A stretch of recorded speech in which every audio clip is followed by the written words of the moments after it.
right, everybody, welcome to today's town hall. Thanks for joining us. My name is Jessica Proud, and I'll be moderating today's discussion. Before I turn it over to our host today, Chairman Langworthy, I just want to give you a brief overview of how today's event will go for those of you who haven't joined us before. First, you'll be welcomed by Chairman Langworthy, who will then ask some questions of our very special guest that we have with us today. We have Senator Tom O'Mara, who is the ranking member of the Investigations Committee in the Senate, and Assemblyman Kevin Byrne, who is the ranking member of the Assembly Health Committee. So lots to talk about today. They're going to offer their insights, and then we're going to turn it over to a Q&A with all of you in the audience. So if you're not familiar, you can ask your question one of two ways. You can use the raise your hand function if you'd like to ask your question on camera. And if you don't want to be on camera, you can simply type your question into the Q&A box and it will be read aloud. So that's raise your hand function if you want to be on camera, or you can just type it in, and we'll do our best to get through as many questions as we can. And with that, I'll turn it over to our host, Chairman Langworthy. Thank you.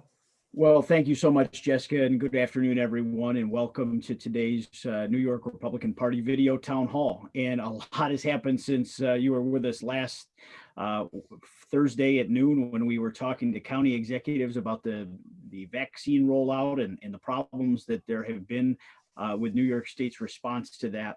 And news broke just last Thursday before we went live with this program that the Attorney General, Tish James, had released a report, a 76-page report that implicated Andrew Cuomo and his administration and cooking the books on how many deaths we had in nursing homes in this state. So we have been talking about this topic a lot. Obviously, it was a topic of conversation last week. The week before, we had Fox News' Janice Dean with us, someone that has been with us several times to discuss the impact on families and what has gone on here in New York as she lost both of her in-laws to the nursing home tragedy with COVID-19 in this state. Things have only gotten worse for Andrew Cuomo, and there have been, significant developments in our efforts to hold this governor accountable. Just yesterday, we got a great victory in the courts. Taxpayers got a great victory in the courts. The Empire Center has been working very hard on this, give them a lot of credit. When a judge ruled against Andrew Cuomo and his administration, forcing him to release the full nursing home data within 5 days. This ruling was the result of the lawsuit that was brought by a great Republican Senator, Jim Tedisco, in conjunction with the Empire Center, which is an Albany-based think tank who has been doing great work bringing transparency to the issue. The judge's ruling was unequivocal. Andrew Cuomo broke the law. This is a legal smackdown for Andrew Cuomo, who has nearly a year has been stonewalling and blocking the release of the nursing home data that they are legally required to make public. And it's going to be very interesting to see what information comes out of this and what Andrew Cuomo does afterwards. We already know that he lied. He cooked the books with his, sanctioned, whitewashed report that he made his health department put out over the summer. Republicans have been traveling this state and talking about how there have been far more nursing home deaths than reported for months and months. They've been ignored in many instances by those in the media who have just gone along with this hero narrative that Andrew Cuomo's created for himself surrounding COVID-19. I mean, what other sort of leader would write a book at the midpoint of a crisis? I mean, I don't remember Winston Churchill writing a memoir in the middle of World War II. And we certainly haven't had that out of people like Rudy Giuliani during 9/11, but Andrew Cuomo wanted to declare himself the hero of the COVID crisis. And in fact, New York still leads the country in deaths, has the most nursing home deaths, and the most businesses and jobs killed during this pandemic. So if he's going to continue to block this data with an appeal, we know that he's covering for a lie. This is a cover-up by any sense of the definition. But when this data comes out, it needs to be highly scrutinized. Like the AG's report, this is a good first step, but we have a lot more to do to uncover the full scope of not just how the deadly order came to be, that March 25th executive order that Andrew Cuomo, with his own pen signed on his own stationery on his desk, which basically was a death sentence to so many seniors in nursing homes across New York. But to achieve this, we need a full and independent investigation, both at the state and the federal level.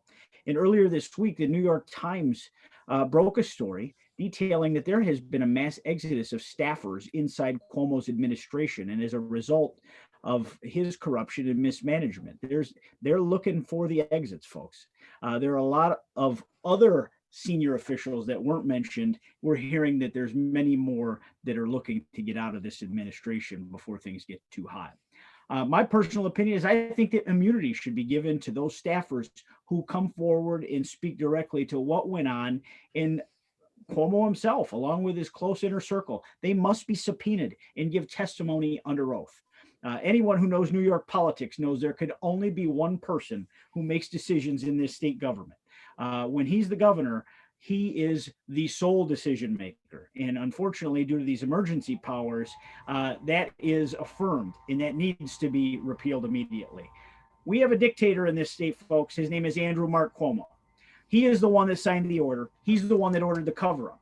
And he is the one who, when asked last week about giving dishonest data, he callously said, "Who cares where they died?"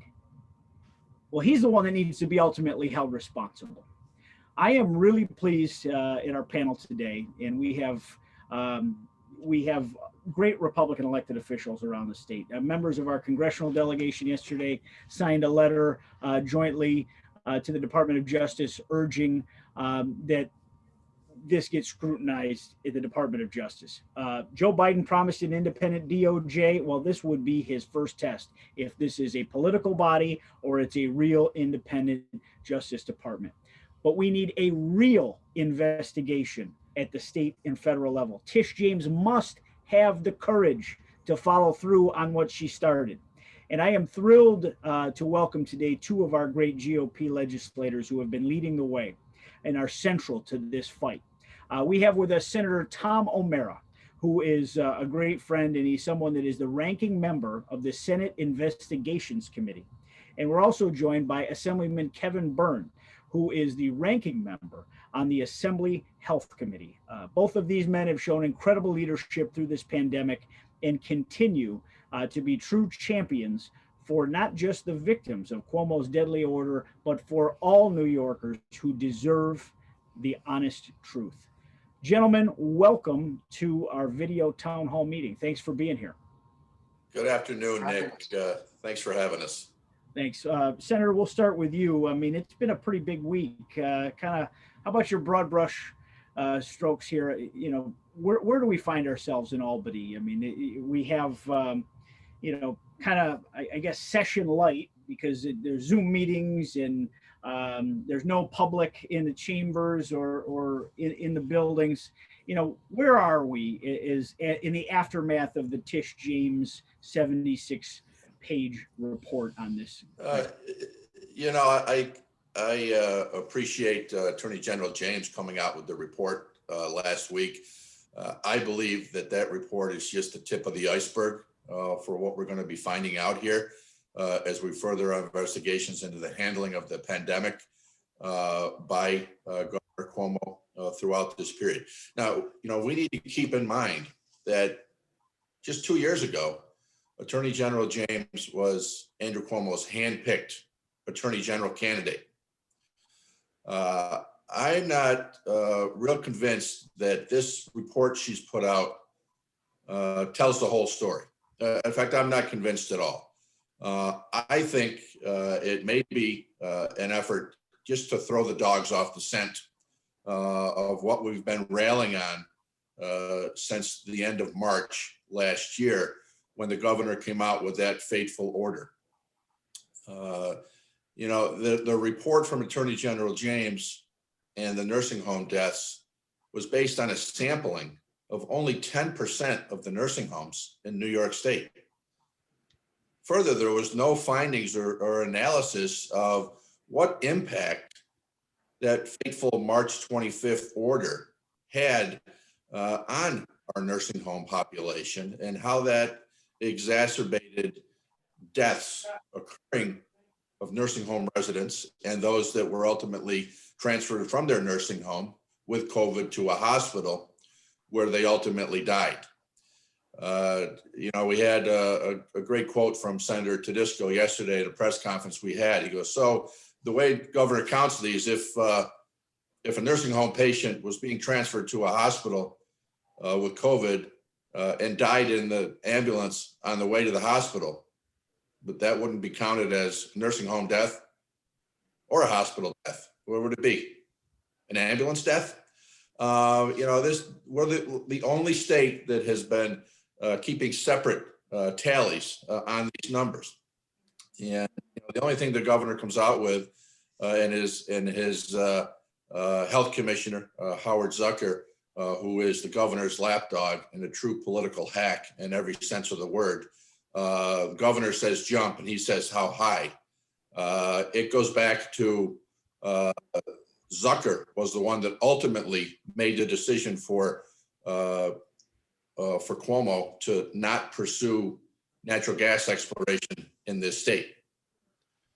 Zucker was the one that, at the governor's request, determined that suddenly the benefits of marijuana outweigh their risks, when Cuomo's public position all along was that marijuana was a gateway drug that led to other problems. Then the governor's March 25th order. The very next day, March 26th, the American Medical Directors Association came out with a report, and they encompass the Society of Long-Term Care Providers in this country, saying that the governor's directive to send COVID positive patients into nursing homes was not based on sound science, medicine, was outright dangerous. The governor's own words up to that point were that COVID in nursing homes was like a wildfire to dry grass. The governor likes to complain about the federal government not having stopped travel from Europe when we knew that the COVID came from China to Europe and then into New York through our airports.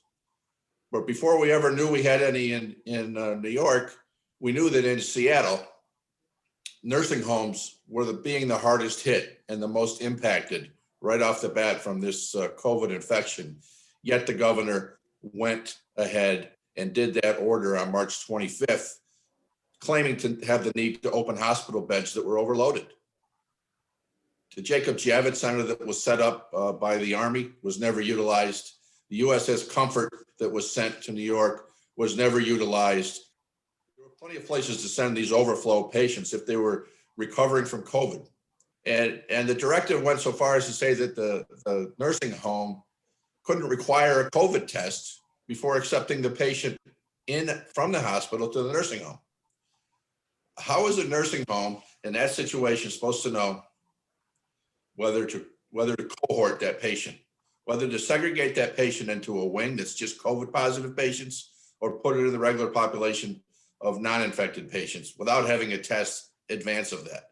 There's just no rationale for it yesterday. And the National Review came out with a good article on this yesterday about it. And just a couple quotes. One is that now we now know for certain that the governor was hiding data that shows his culpability in this nursing home crisis. It says, to fail is human, but to lie about it when tens of thousands of your fellow citizens died is a level of moral depravity and social disregard that this country should not stand for. We are not standing for it as Republican members of the legislature. My colleague, Kevin Byrne, a good friend of mine, we actually roomed together in an apartment for a couple of years with his dog Tracker. Hope Tracker's doing well, Kevin. And we're working very hard. Kevin had started out with a great relationship with Janice Dean, who's been an amazing advocate for us in moving forward with this. So, it culminated this week in our Republican conference moving at the Investigations Committee for a subpoena. that the chairman, James Skoufis, chairman of the Democrat-controlled Investigations Committee, has talked about for months the need and the ability to subpoena these records.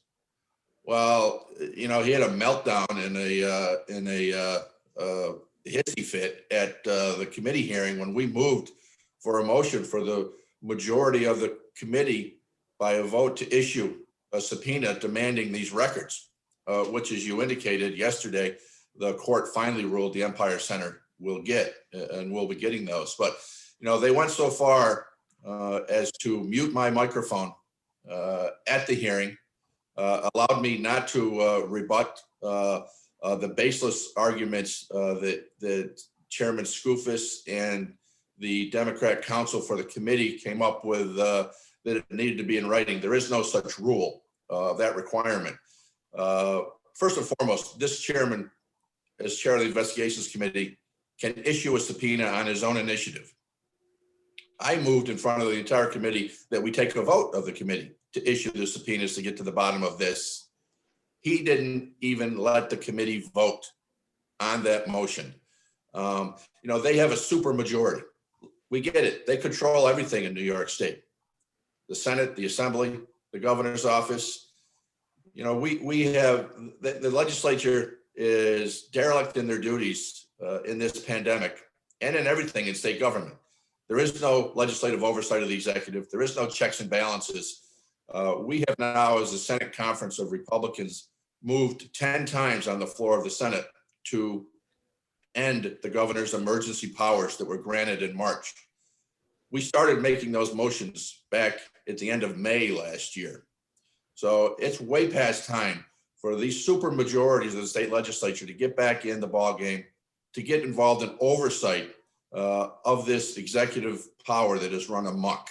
With that, I'll look forward to questions and comments, and my colleague Kevin Byrne. Great. So we'll transition over to you, Kevin. You sit as the ranking member of the Health Committee, which has obviously large jurisdiction over the budget that Mr. Zucker, watches over. Things have drastically changed since the emergency powers were put in place. Where do you see us standing today? I know that Mr. Zucker was supposed to testify in his budget hearing, not because of Tish James' report, but because it was an annual budget hearing. But that's been postponed. Can you kind of fill us in there? Sure, Mr. Chairman. Well, first, again, thank you for having me on today. And I'll say, while it's refreshing to see some of our Democrat colleagues finally speaking out on these issues, make no mistake, this is the result of the Republican conference and the Senate and the Assembly working together. We definitely are the tail wagging the dog here. We've been beating this drum for many, many months, as you said.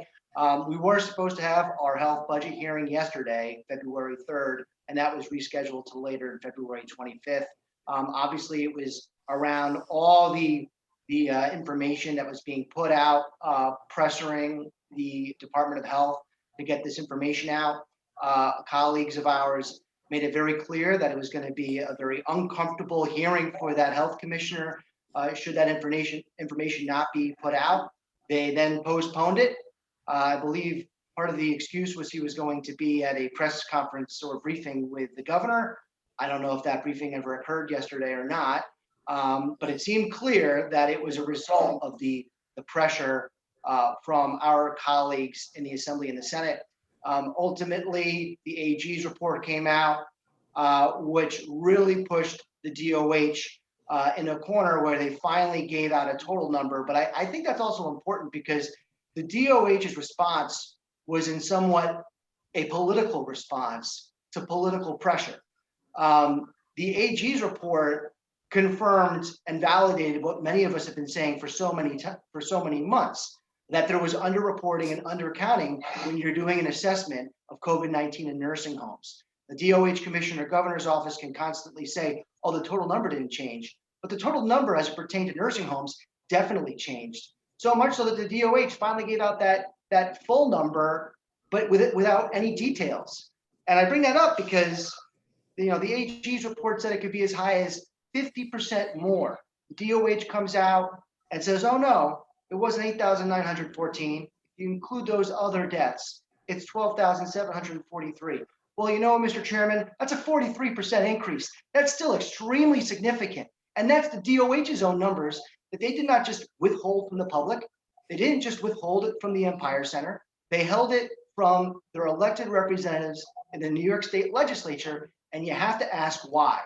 Why did we get a July report from the Department of Health that was pushing back on a lot of our concerns about that March 25th directive? It was largely a full-out defense of that March 25th directive, but they did not include this data.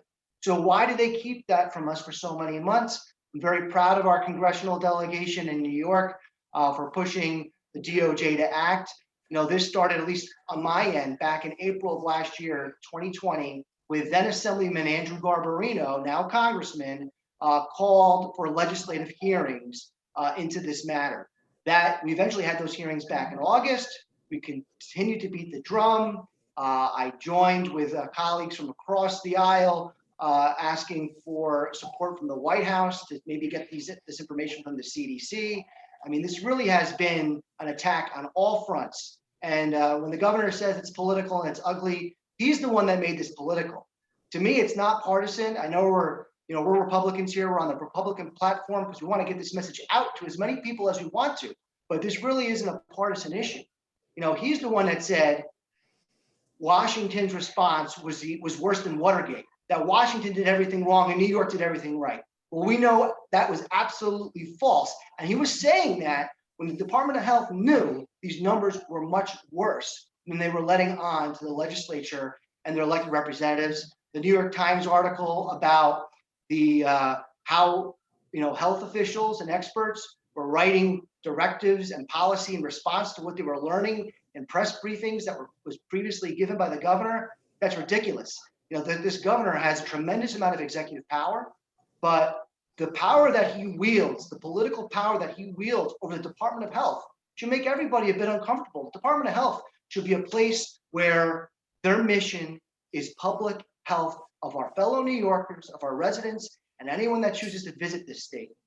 It's not politics. It's not about being a PR arm to protect the governor. And I think that's something that we really need to fully investigate. We need to get these numbers. I'm glad the Empire Center had that big victory the other day. That's huge. But that's not enough.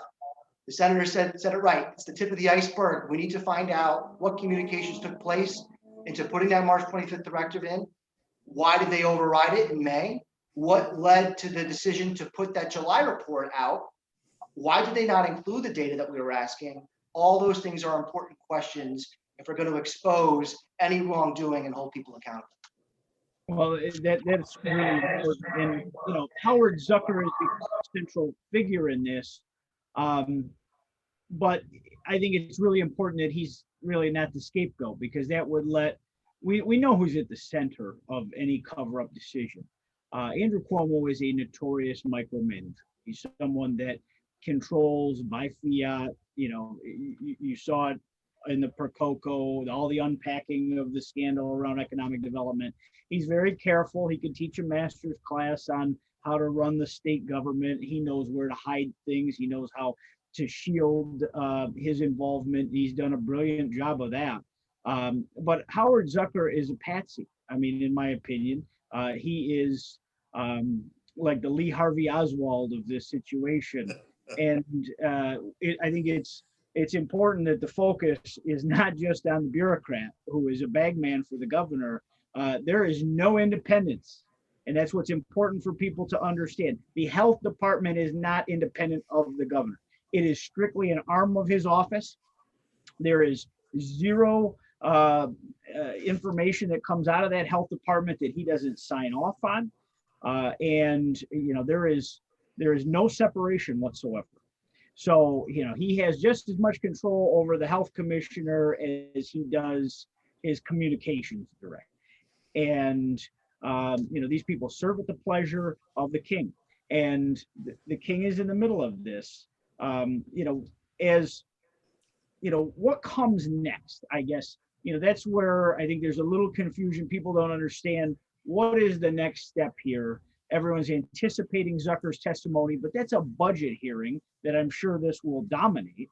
But how does an investigation, and again, we need it at the federal and the state level. I pray that Tish James continues to have the courage to do what's right here. This isn't a Republican, Democrat. This isn't red, blue. This is about justice.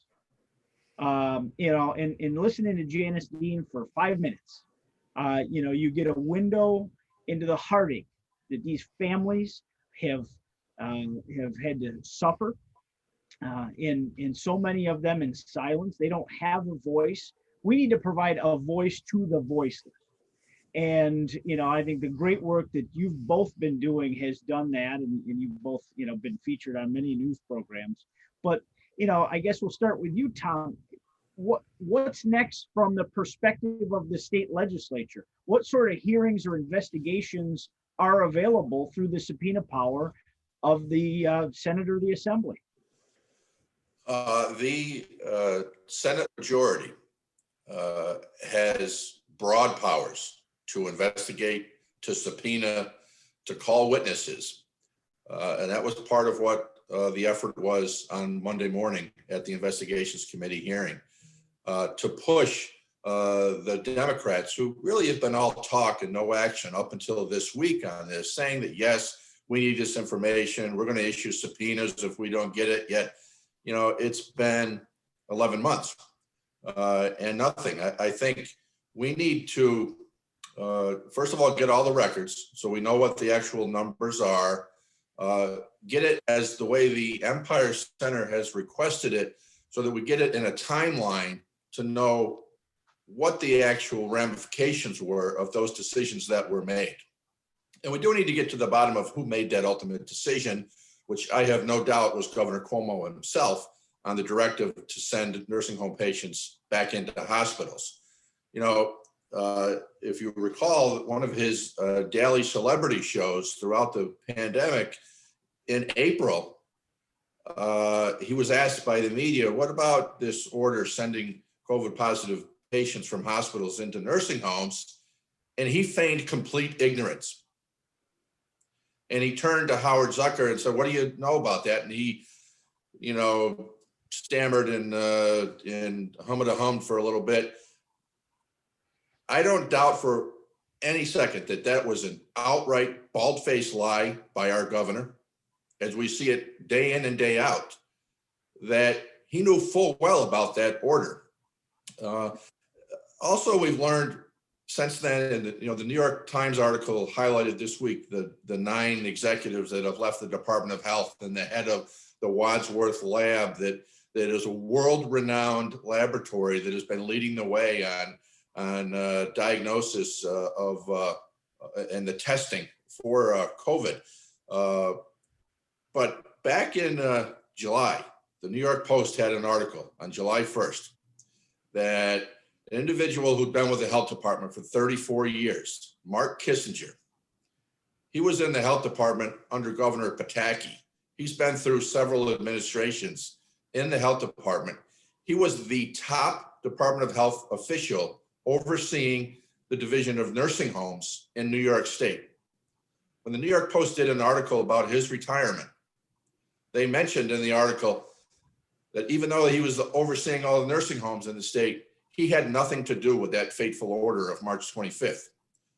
These types of people like Kissinger and others that have left need to be subpoenaed and need to be under oath and say exactly how much they were or were not listened to throughout this process, and really what the ultimate impact, so we don't repeat this kind of thing going forward with not utilizing overflow hospitals and sending COVID positive individuals back into nursing homes where we knew it was the most dangerous place on earth to put COVID. I mean, it defies logic. I mean, I constantly use the term common sense because I think that's really what we're fighting for as Republicans in New York. But this would be, in essence, finding out that you had a child that had the flu and putting them back into the middle of their kindergarten class. All the other kids are going to have the flu. It just is common sense. And the question I hear over and over from people is why do you think he did it? What good would come to New York State government, to the nursing homes, to the patients? What possible logic is there behind a decision to put COVID positive patients into the nursing homes and prohibit testing? And as you said, Senator, earlier, thousands of beds paid for by our federal tax dollars were available. Field hospitals on Long Island and in Westchester, they went empty. No one was in them. Those beds were there and could have been utilized. Assemblyman, why do you think they did it? Well, I'm glad you brought up Westchester County because I'm proud to represent a slice of northern Westchester. And the Westchester County Center was retrofitted.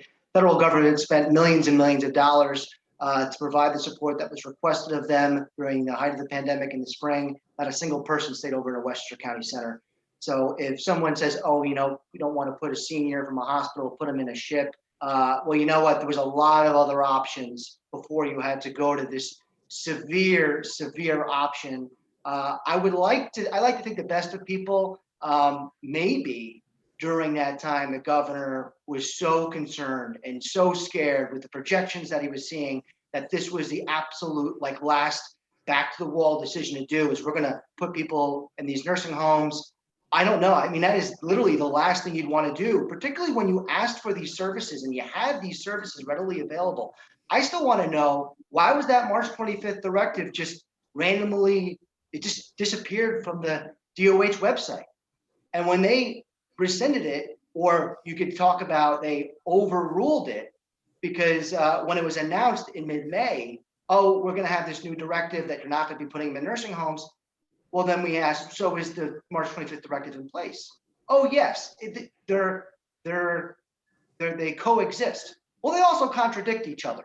So to some of these people, they think that directive is actually still in place, but they have all these contradicting orders. The senator has said so many things that are right on point here.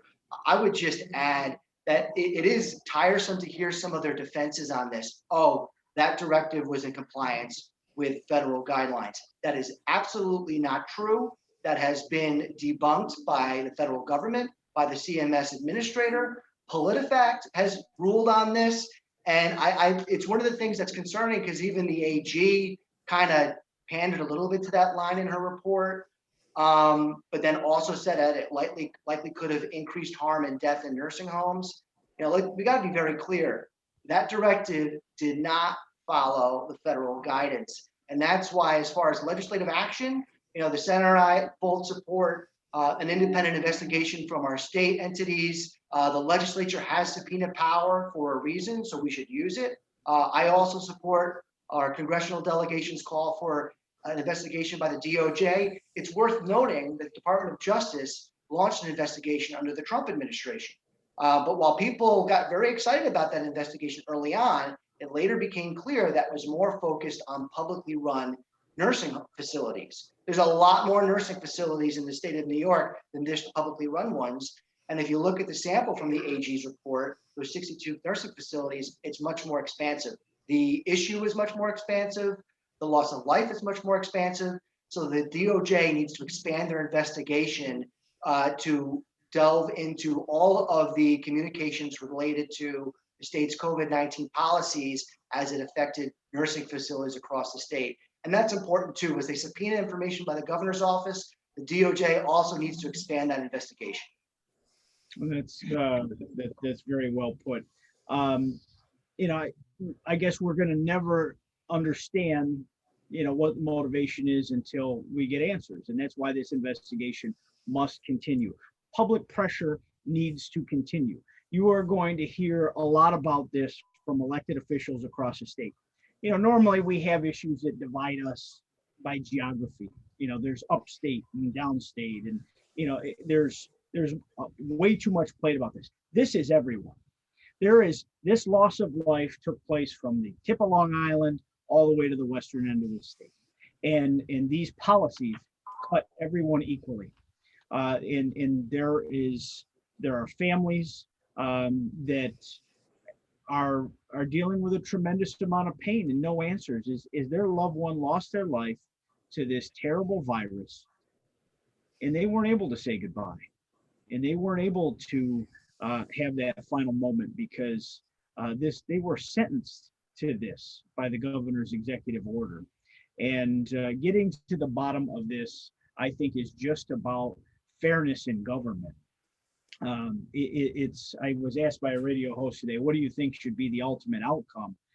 I think responsibility is something, and accountability is the most important thing. I don't speak for the families. I presume there could be litigation and wrongful death suits and things of that nature, but I know there's some indemnification that the governor has enacted as well. But before we go to our viewers here with some of their questions, I was so deeply troubled to watch the governor's reaction to this. I think it shows a callousness in his heart that, I think some of us suspected was there, but it was crystal clear. I mean, to say, who cares where they died?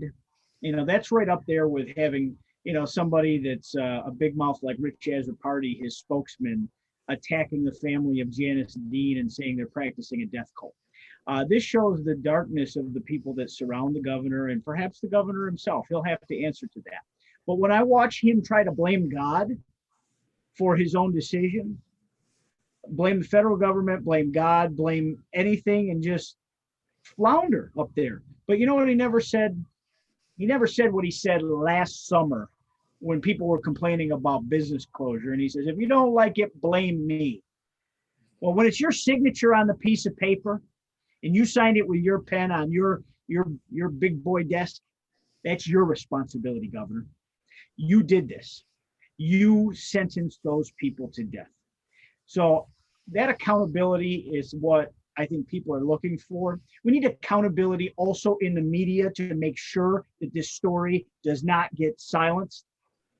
That's been going on for far too long in New York. We need to turn the lights on in this damn state. We're working to do that right now. And we would very much like to have more people get involved in this. This is not Republican versus Democrat. This is just about fundamental fairness for all. Tom, what's your next step in this? What are you going to do, when the legislature goes back to session on Monday? Well, we're going to continue to keep pressure on the supermajorities in the Senate and in the Assembly to, first and foremost, terminate the governor's emergency powers and get the legislative branch back involved and engaged in oversight of what the executive branch is doing. Being a check and a balance on the executive is critically important. To continue to push to have these hearings, to get the information that we need to be able to evaluate what's going on. And as I said, the Attorney General's report was only a sampling of 10% of the nursing homes. And while I say that may be an effort to throw us dogs off of the scent, it's not going to work. I have major questions in why the governor was given a 2-day heads up of this report coming out, because yesterday was supposed to be the budget hearing on health issues that Commissioner Howard Zucker would be testifying at. 2 days before that, 3 days before that, and 2 days before the Attorney General's report came out, the governor called the leaders of the legislature and said, Zucker can't testify this week. So, the governor got advance notice from his handpicked Attorney General that this was coming out and those efforts were made. So, just how much coordination is going on, between the AG and the executive. We know the numbers are bad, but is this an effort to say, yes, they're bad, but still continue to cover them up from being shown to be even worse? And that's concerns that I have. And that's why we need a full and independent investigation, as well as the federal government looking into this, because the federal government provides a huge amount of payments to our nursing homes and to our hospitals for this type of medical treatment. So they deserve to know what went wrong here as well. And it needs to be independent. The governor is a micromanager. We've seen that throughout his administration. He micromanages every issue, and I think that's part of the reason you've seen 9 top-level people from DOH leave very recently, and it's happened in other parts of government too. And the retribution factor and concern from Democrats in the legislature is nothing to be ignored either, because there is a great deal of concern about this governor's vindictiveness to take action against those that speak out against him. Thanks for having the courage to stand up. And that's it's all important right now in government. Kevin, what's your next action as a member of the Health Committee? Well, the Assembly Republican Conference, we've already circulated a petition in the Assembly rules.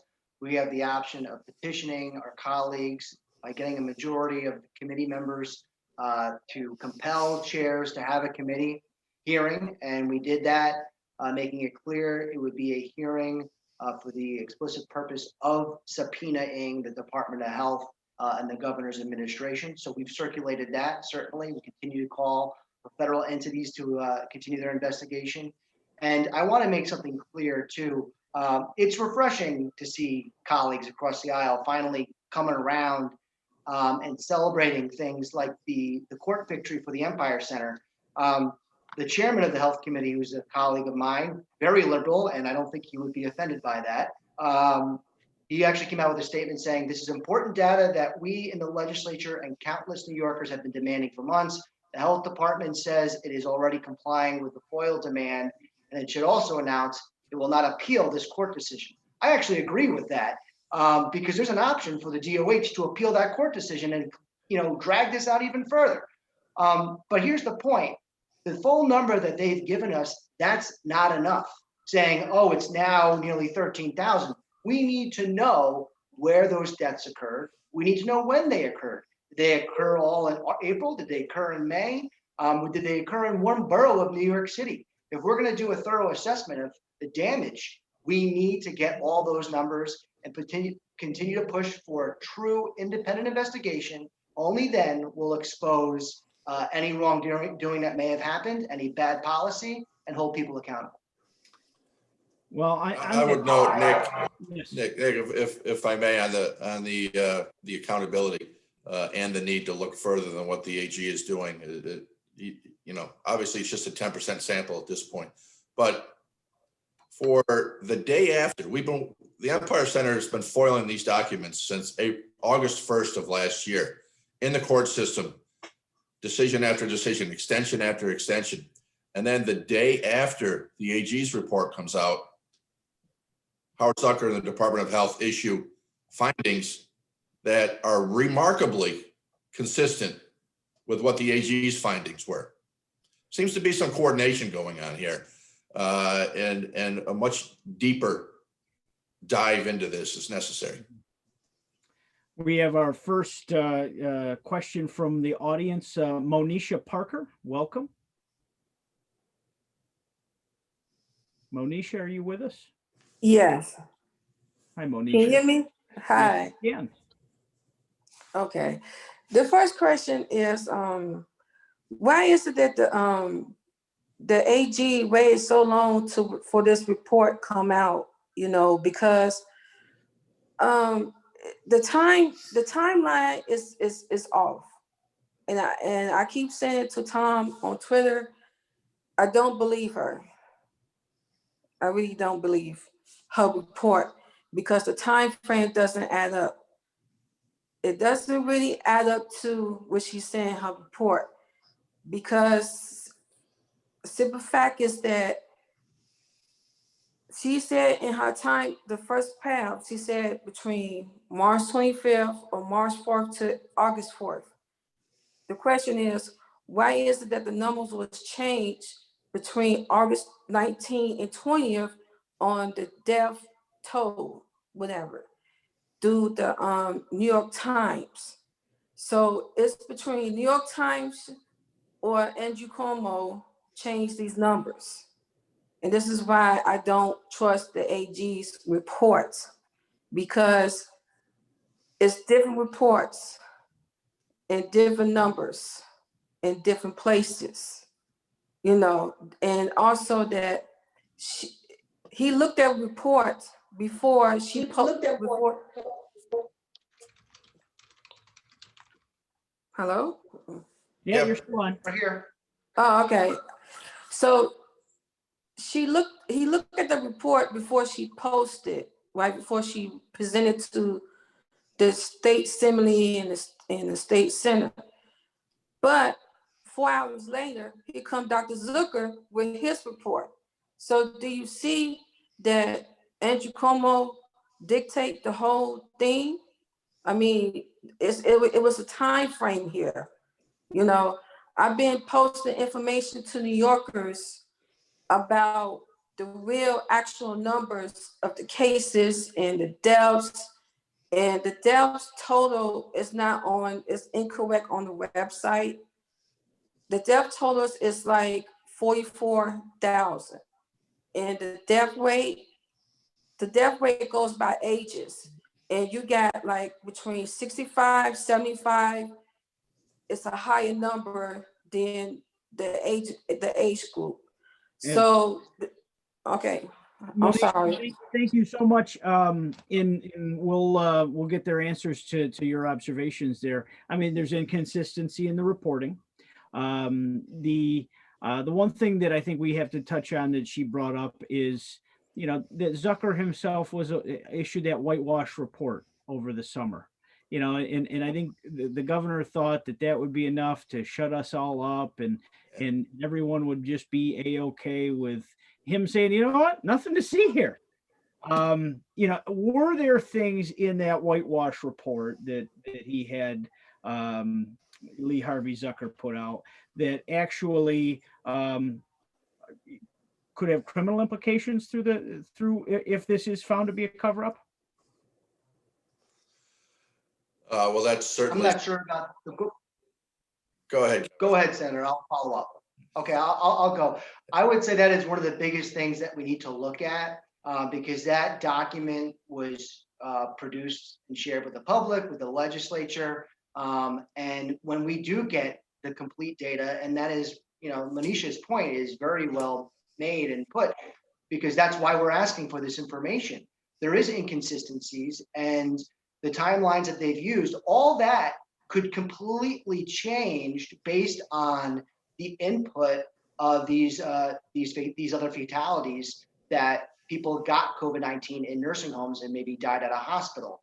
It changes everything. So why would you put that information out and not provide that additional data? I would also point out her concerns about the AG report. I think they were echoed by the senator as well, as far as the coordination. You know, the AG's report, again, was based on that sample. Why didn't the Attorney General, our state's top elected law enforcement officer, why did not the Attorney General get this data? Did she not ask for it? Did the Department of Health not give it to the Attorney General? That's kind of galling. If they wouldn't even give it to the Attorney General. She had to go out and use her office to interview various nursing homes, an unrandomized sample. It's kind of surprising, shocking even, that she didn't use that data to inform her reports and her findings and recommendations. You know, the Attorney General's office did announce they were going to do an investigation many, many months ago, before our hearings even started. So I think some people kind of just forgot about it. It's like, what happened with that investigation? And so they dropped this hammer and gave out this report that in many ways was scathing, because it validated the concerns that, like, people like Senator O'Mara, myself, Senator Tedisco have been saying for so many months. But that report also did a lot of other things too. It didn't just talk about the March 25th directive. It took shots at the federal government. It took shots at staffing. It took shots at PPE and testing. And when we talk about investigation, or at least I talk about investigation, you got to look at everything. You got to look at everything. But that includes the governor's administration. And if the governor's administration put out a whitewashed report when they knew it left out data we were asking for to basically push a narrative that things were better than they in fact were, that limited policymakers like Senator O'Mara and myself from making adjustments and advocating for them in the legislature to help public health and safety. And at the same time, the governor was out there on all these talk shows railing against Washington and as this, hero of COVID, when in fact it was that bad. We have the highest number of fatalities. Now we have the highest number of nursing home fatalities. So all that stuff needs to be considered. Great. Our next question comes from Brian Rusk of Amherst. Yes, thank you, Nick. I'm a state Republican committeeman and Amherst Republican chair. Welcome, Senator Tom O'Mara and Assemblyman Kevin King. Byrne. I'm proud of Nick Langworthy, our chairman, on international television, showing Andrew Cuomo is the emperor with no clothes. Nick sounds like John Katsimatidis advocating for plain old common sense. Regarding COVID and the Cuomo cover-up, Russian dictator Joseph Stalin said, "It is not who votes, but who counts the votes." Andrew Cuomo comes from the Stalin playbook with his health commissioner, Howard Zucker, for 11 months, counting half of the COVID positive deaths he forced into New York State nursing homes, as the USS Comfort and the Javits Center were empty, killing between 8,000 and 13,000 of our frail elderly. With COVID, we should remove the federal government and state government from the COVID process, ship directly the vaccines from Pfizer and Moderna to the private sector pharmacies. Keep the failed Emperor Cuomo out of the COVID curing process. Andrew Cuomo does not report half of the COVID nursing home deaths because he's too busy writing a book and being on TV 2 hours a day, not doing his job in an honest fashion. Florida Governor DeSantis kept COVID positive cases out of nursing homes. Cuomo put COVID positive cases into nursing homes. Plain dumb. Thank you, Chairman Nick Langworthy, for your courage, strength, and honesty. Well, thank you for your observations, Brian. Judge Janine's got nothing on you. Brian's always tells it like it is there. We want to go to let's try Zachary. We've got Zachary on the line. Takes a little while. We're catching up with technology. Thank you, you gentlemen, for making the time for us. We've got just a few moments here. Chairman, I'll just chime in on one thing, if Yes. I may. The point was just made about the vaccine distribution. I know that wasn't primarily the subject matter we're going to talk about, but we are using pharmacies a little bit now, but it has been a disastrous rollout at the state level, and there is absolutely no question about that. I talk to family, friends, constituents all the time about trying to get a vaccine, those who are eligible right now, and it's like shopping for the newest iPhone, trying to run to the Apple store to get an iPhone, when this is something we're also pushing for and telling people, vaccinate New York, vaccinate New York. When it's your turn, you should vaccinate. But at the same time, this rollout has been a disaster. We haven't been relying on our partners at the county level who have done this and have trained for this in many years past. Your previous speaker question was very well put as far as the state's responsibility in vaccine distribution. People shouldn't be told, it's your turn to vaccinate, and then, oh, good luck. It's like the Hunger Games trying to get your vaccine. I think you have as much luck to get win $100 on a New York State Lottery scratch off as you do to get an appointment through the system. And it's just, our seniors are confused. And listen, we need to get everybody vaccinated as soon as possible. But shouldn't you finish a category before you expand it widely? I'm a huge advocate for our restaurants and our bars that have been hit so hard. But now you've opened up to all of those employees. We can't get the seniors done yet. The seniors need it first, but there's no rhyme to reason to Andrew Cuomo's New York. It's just, what do I need to do to get a little more publicity today, even if it doesn't match the objectives of the public policy? Zachary, he bounces back and forth with no rational basis. He complains one day about the federal government expanding who's eligible. And then he turns around and expands it himself on who's eligible. It's blowing in the wind, it's twisting in the wind. And I think that's the problem when you're not following experts, which clearly the governor is not following here. Absolutely. Zachary, what's your question for our panel? Realistically speaking, gentlemen, how much support do you really expect to get from the Democratic majority in investigating this?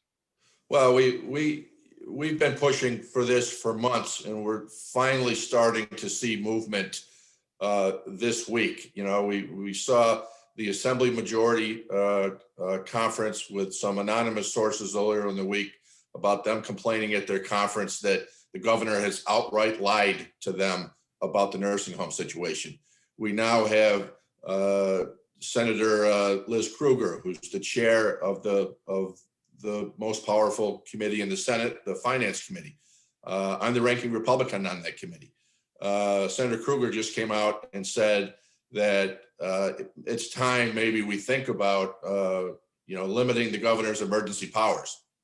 That hasn't been said by anybody up to that point in the Senate. And then just yesterday, Senator Mike Gianaris, the floor leader for the Democrats in the Senate, came out and said it's time that we ended this power, and they're concerned about the findings in this nursing home report. So the two are going to proceed together. I think we finally got the chink in their armor that we need to leverage our pressure on them. I went for how long has it gone now with restaurants being closed in New York City? The overwhelming number of legislators from New York City, 99% of them are Democrats. How do they go home to their districts and look their small businesses in the eye and say that they're not taking any action to open those businesses? And the governor comes out with his, not following expert advice. And what scientific or medical rationale does he possibly have to say restaurants in New York City can open for indoor dining on Valentine's Day? I mean, it just, that in and of itself is like, there is no rational basis for his decision making. And open on Valentine's Day, which is a Sunday evening, by the way, and most people would go out on Friday and Saturday. So, but why pick a holiday to reopen restaurants for dining if you're really basing it on medical and scientific basis? He's not. Kevin, what do you see? Is there a possibility to get Democrats to actually, do what's right rather than what their bosses say? Well, I always think there's hope. Otherwise, what am I doing here, right? I'm an eternal optimist. People didn't elect me to be a pot at a plant. They elected us to do our jobs. I would tell you it's an interesting dynamic, though. Normally, if we're trying to get something that we think is really just basic common sense policy or a change in the legislature, there might be certain Democrats you go to that represents more rural districts, more moderate districts. The political alignment here is kind of interesting because the far left of the Democratic Party is kind of going all the way in a circle to the right and aligning with us. I've seen Senator Biaggi make comments about this as well. Assemblyman Ron Kim, he's no moderate Democrat. He's a very proud progressive liberal. And Assemblyman Kim has been very vocal on this. And the way I see this, I'll partner with anybody I can to try to get a good policy done. And that's why I partnered with Ron Kim writing to Joe Biden. Now, about a month or so previously, we wrote to President Trump soliciting help with the CDC. It was really late in his term, didn't pan out. So we figured, you know what? Let's write to the new president. He's the president. He wants to be someone who's a unifier and talks about healing. Well, you know what? You can make a really important step right now, Mr. President, by allowing these families who lost loved ones to heal and get answers. And Assemblyman Kim signed on with me, and we sent a letter to him. So I think there's hope. The senator just talked about some of his other colleagues that have spoken up, but I wouldn't take a victory lap because we're not there yet. And some elected colleagues of ours are kind of alluding to the fact like, oh, the DOH released the numbers. We cannot take that as an answer. They released a total number that they were hiding for the last 6, 7, 8 months. They did not give us the data we're asking for, and they could push back against the Empire Center's court victory yesterday in appeal. We cannot let that happen. So we need to push our colleagues to speak up. I know it's been said earlier, Mr. Chairman, Janice Dean has been a tremendous advocate and friend to many of us. And we've all been fighting this fight for many months, but I would be remiss if I didn't at least acknowledge she has amplified all of our voices in a way that we never could. And that made a huge difference. And the Senate Democrats preventing her from giving testimony back in August was the biggest mistake they could have made, because they blew this story up. If they just let her speak, if Governor Cuomo was just honest back in the spring and said he made a mistake, sure, he would have been criticized, but this would not be the story that it is today. And right now, we're going to continue to investigate and partner with whoever we can. Make no mistake, this is Andrew Cuomo. This cover up, we are going to get to the bottom of one way or the other. And something very unsavory has happened in New York State government, and there are many victims' families that deserve answers on the loss of their loved ones. So I want to thank Senator Tom O'Mara, Assemblyman Kevin Byrne for being with us.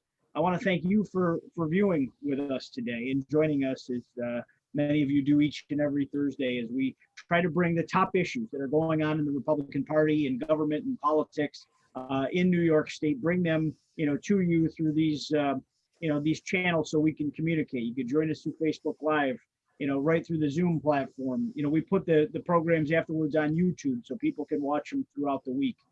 We bring facts. We bring people that are on the battlefield, to you to answer questions and discuss what's going on out there. So we look forward to having you back again next week. Support the NYGOP, support these great leaders, share this information with friends and colleagues, and keep the faith and keep the fight. Thanks, and God bless you all. We'll see you next week. Thank you, Nick. Keep up the great work. Thank you, Mr. Chairman.